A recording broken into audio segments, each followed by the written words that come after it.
রেহমান ডাকাতের মতো একজন কুখ্যাত চরিত্রকে হিরো বানিয়ে আজ আমাদের ভারতীয় যুবকরা নাচানাচি করছে।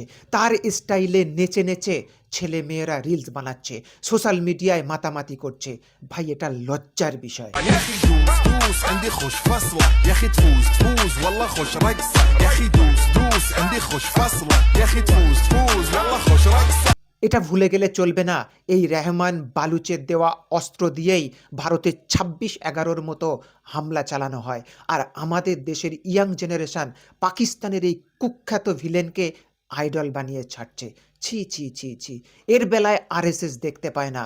আমি তো দেখছি খোদ বিজেপির আইটি সেলের কর্মী, যারা রাত দিন বিজেপির গুণগান পোস্ট করে, তারাও রহমান ডাকাতের স্টাইলে শিল্পী ফ্লিপারচির গাওয়া বেহরাইন আরাবিক র্যাপ সঙের তালে তালে নেচে নেচে রিলস বানাচ্ছে এবং ইনস্টাগ্রামে ফেসবুকে আপলোড করছে।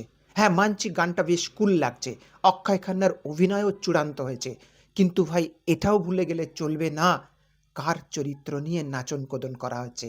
এতে কোথাও সেই পাকিস্তানের রেহমান ডাকাতকেই মহান বানিয়ে দেওয়া হয়ে যাচ্ছে না? এই ডাকাতের কাহিনী শুনলে গায়ের লোম খাড়া হয়ে যাবে। এই কুখ্যাত রেহমান ডাকাত নিজের জন্মদাতা মাকে পর্যন্ত গলা কেটে খুন করেছিল। এক সময়ের করাচি আন্ডারওয়ার্ল্ডের ডন রেহমান ডাকাতের কানেকশন ছিল পাকিস্তানের আইএসআইয়ের শীর্ষ কর্তা, এমনকি পাকিস্তানের রাষ্ট্রপতির সঙ্গে পর্যন্ত তার কানেকশন ছিল। ধুরন্ধর সিনেমায় অক্ষয় খান্না যে রেহমান ডাকাতের চরিত্রে অভিনয় করেছে, বাস্তবে সেই রহমান মাত্র ১৩ বছর বয়সেই তার পাড়ার একজনকে ছুরি মেরে খুন করে, শুধুমাত্র পটকা ফাটানো নিয়ে ঝামেলার জন্য। সারা জীবনে ৭৯ জনকে মার্ডার করে এই কুখ্যাত ডাকাত।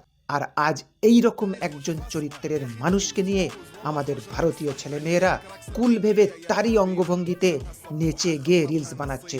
এটা খুবই ভয়ঙ্কর বিষয়।